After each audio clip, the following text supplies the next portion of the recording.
Hello বন্ধুরা, কেমন আছো তোমরা সবাই? আজকে সকালবেলাটা যেমন তেমন কাটলেও বিকালের পর থেকে সময়টুকু আমার অসাধারণ। কেনই বা কাটবে না? আজ ছিল আমার জন্মদিন। দেখো, দুজনেই যেহেতু এক ছাদের নিচে থাকি, লুকিয়ে সেলিব্রেশন করে সারপ্রাইজ দেওয়া হয়েই ওঠে। আজকের ওয়েদারটা ছিল ভীষণ খারাপ। খারাপ বলা ভুল, রোমান্টিক বলা যেতে পারে। আমরা দুজনেই বৃষ্টিতে ভিজে ভিজে চলে আসি কেক দোকানে। যেহেতু জন্মদিন, তাই কেক তো কাটতেই হবে। তাই চলে আসি মঞ্জিরিসে কেক কিনতে। আমরা সব জিনিস ঝটপট ডিসাইড করে নিলেও প্রত্যেকবারের মতো কেক দোকানে এসে কনফিউজ হয়ে যায় যে কোন কেকটা নিয়ে বাড়িতে যাব। প্রত্যেকবার অনেক ডিসাইড করে চকলেট ফ্লেভারের কেক নিয়ে বাড়ি যাই, কারণ চকলেট আমার খুব প্রিয়। তো এবারে একটু অন্য ধরনের কেক নিয়ে বাড়ি যাচ্ছি। কি ফ্লেভার বলতে পারবো, কারণটা ওই যে জিজ্ঞাসা করতেই ভুলে গেছি। কেকটা নিয়ে এবার বাড়ির দিকে ফেরার উদ্দেশ্যে বেরিয়ে পড়লাম। বৃষ্টিটারও কি ধরন দেখো, আসার সময় এত পরিমাণে বৃষ্টি হচ্ছিল, মনে হচ্ছিল যেন এক্ষুনি বন্যা হয়ে যাবে। তো এখন বাড়ি যাওয়ার পথে আর বৃষ্টি যাই হয়ে যাক, ছাতা নিতে ভুললে হবে। বাড়ি এসে অরূপ লেগে পড়ে কাজে।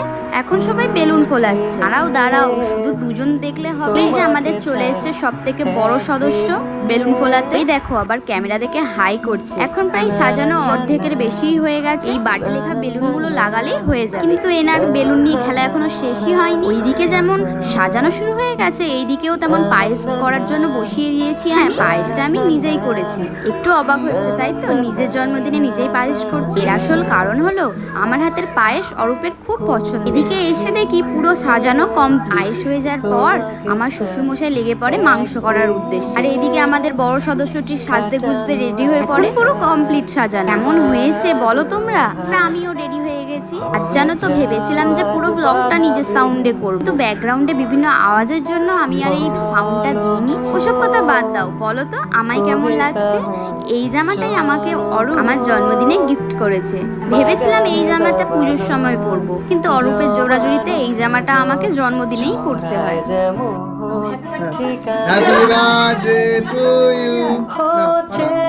হ্যাঁ, আমি যেই হ্যাপি বার্থডে বলো বলেছি, সবাই হেসে ফেলেছে। সবাই ভাবছিল হয়তো আমি রিলস করি। সবাই চুপ করে দাঁড়িয়েছি। এখানে সবাই কতটা মজা করছে দেখো। ঝগড়া, মারামারি, মন কষাকষি সবকিছু নির্বিশেষে আমরা তো একটা ফ্যামিলিরই মতো। সবকিছু শেষ হয়ে যাবে, কিন্তু এই মজাগুলোই স্মৃতি হয়ে রয়ে যাবে। ঝগড়া ঝামেলা তো প্রত্যেকটা ফ্যামিলিরই অংশ। দুঃখের সময়টুকু নাই বা ভাগ করতে পারলাম, সুখের সময়টুকুই ভাগ করে নিলাম পরিবারের সাথে। যতই ঝগড়া হোক আর যতই মারামারি হোক, একসাথে থাকাটার নামই তো হলো সংসার। নাও দেখো, গল্প করতে করতে আমাদের সেলিব্রেশন এখানেই শেষ। লেগে পড়েছে সবকিছু খোলার কাজে, আর এইদিকে চলছে ডিনার। চলো, আজকের ব্লগটা কেমন লাগলো আমাকে কমেন্টে জানিও। দুগ্গা দুগ্গা।